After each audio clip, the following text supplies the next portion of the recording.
कल्पना कीजिए, कोई व्यक्ति सिर्फ एक मंत्र का जप करता है और उसकी जिंदगी में अचानक बदलाव आ जाता है। रुका हुआ काम चल पड़ता है, भय मिट जाता है, मानसिक स्पष्टता आ जाती है। और वहीं दूसरा व्यक्ति वही मंत्र वर्षों तक जपता रहता है, लेकिन उसे कोई परिणाम नहीं मिलता। यही प्रश्न सदियों से साधकों, भक्तों और यहाँ तक कि ऋषियों के मन में भी रहा है कि आखिर कुछ लोगों के लिए मंत्र तुरंत क्यों काम करते हैं और कुछ के लिए कभी क्यों नहीं।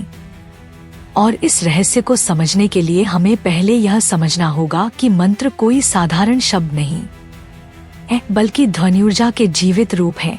संस्कृत में मंत्र का अर्थ ही है मन्नात् त्रायते इति मंत्रः, अर्थात जो मनन करने पर मन की रक्षा करे। लेकिन यह रक्षा और प्रभाव तभी होता है जब मंत्र और साधक के बीच सही सामंजस्य बनता है, क्योंकि मंत्र किसी मशीन की तरह नहीं है कि बटन दबाया और परिणाम आ गया, बल्कि मंत्र एक चेतन शक्ति है जो साधक की चेतना, कर्म, भाव, संस्कार और मानसिक स्थिति को पढ़ती है।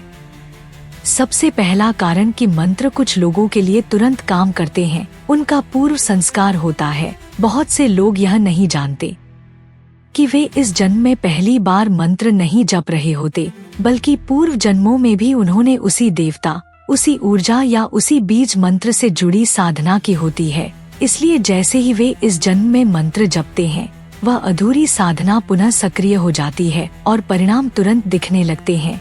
इसे ही शास्त्रों में संस्कार जागरण कहा गया है। दूसरा अत्यंत महत्वपूर्ण कारण है अधिकार। हर मंत्र हर व्यक्ति के लिए नहीं होता।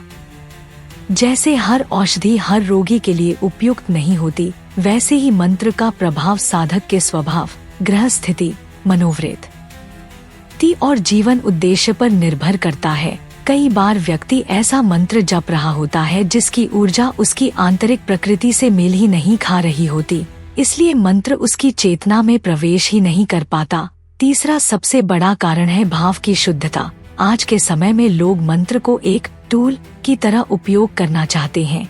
पैसा चाहिए, शक्ति चाहिए, किसी को वश में करना है, लेकिन मंत्र भाव से संचालित होता है। अहंकार, भय, लालच और संशय से किया गया जप मंत्र को निर्जीव बना देता है, जबकि वही मंत्र यदि पूर्ण श्रद्धा, समर्पण और आंतरिक ईमानदारी से किया जाए तो वह तुरंत प्रतिक्रिया देता है। चौथा रहस्य है मन की स्थिरता। अधिकांश लोग जप करते समय शारीरिक रूप से मंत्र बोलते हैं, लेकिन मानसिक रूप से कहीं और होते हैं। मोबाइल, चिंता, इच्छाएं, डर।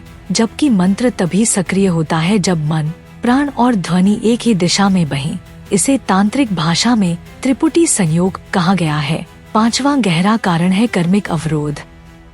कई बार मंत्र काम इसलिए नहीं करता क्योंकि साधक के जीवन में कुछ ऐसे कर्म होते हैं जिनका फल अभी भोगना आवश्यक होता है। मंत्र कर्म को समाप्त नहीं करता, बल्कि कर्म के अनुभव को बदलता है। और जब साधक धैर्य खो देता है तो मंत्र की प्रक्रिया बीच में ही टूट जाती है। छठा रहस्य है गुरु कृपा। बहुत से मंत्र केवल शब्द नहीं होते, बल्कि गुरु द्वारा संचारित ऊर्जा होते हैं।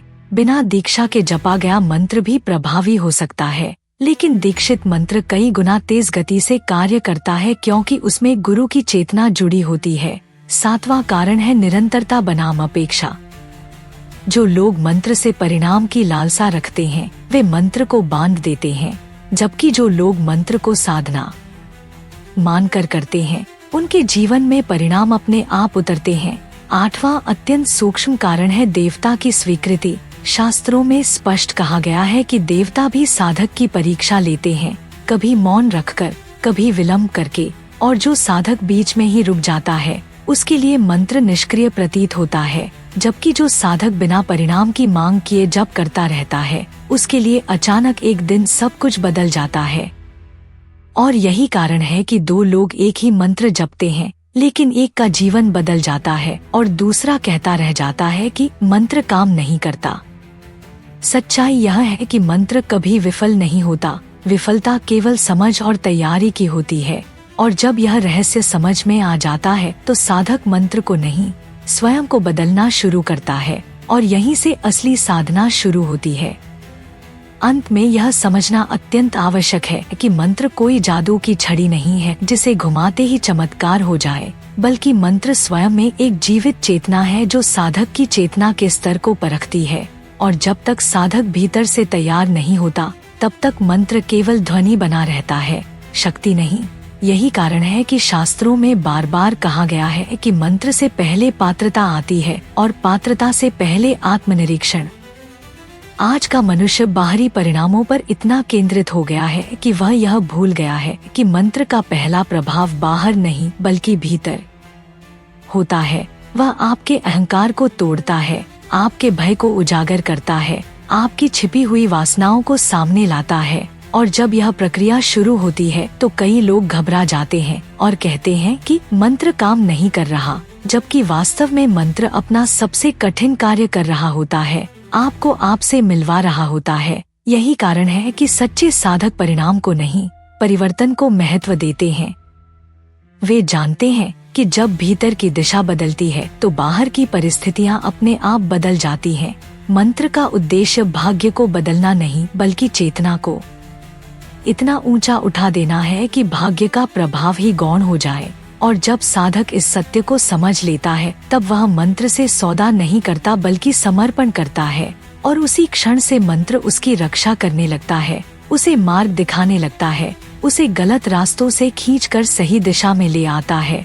इसलिए यदि किसी व्यक्ति के लिए मंत्र तुरंत काम करता है तो यह उसका सौभाग्य नहीं बल्कि उसकी तैयारी का प्रमाण है, और यदि किसी के लिए देर से काम करता है तो यह अस्वीकृति नहीं बल्कि प्रशिक्षण है। इसीलिए शास्त्रों में कहा गया है कि मंत्र कभी असफल नहीं होता, केवल साधक धैर्य खो देता है, और जो व्यक्ति इस धैर्य की अग्नि में स्वयं को तपाता है वही अंततः मंत्र की दिव्य कृपा का पात्र बनता है। इसलिए यदि आप सच में चाहते हैं कि मंत्र आपके जीवन में कार्य करे तो मंत्र बदलने से पहले अपने भीतर झांकिए, अपनी नियत, अपनी श्रद्धा और अपने समर्पण को परखिए, क्योंकि जिस दिन मंत्र और साधक एक ही लय में आ जाते हैं उस दिन चमत्कार नहीं होते, उस दिन साधक स्वयं चमत्कार बन जाता है। अगर आपको यह वीडियो केवल जानकारी नहीं बल्कि चेतना को झकझोरने वाला लगा हो तो इसे लाइक करें, उन लोगों के साथ शेयर करें जो कहते हैं कि मंत्र बेकार होते हैं। और अगर आप चाहते हैं ऐसे और गूढ़, वास्तविक और बिना डराए समझाए गए आध्यात्मिक सत्य, तो अभी चैनल को सब्सक्राइब करें, क्योंकि अगली वीडियो में हम बताएंगे कौन सा मंत्र आपके लिए काम करेगा और क्यों।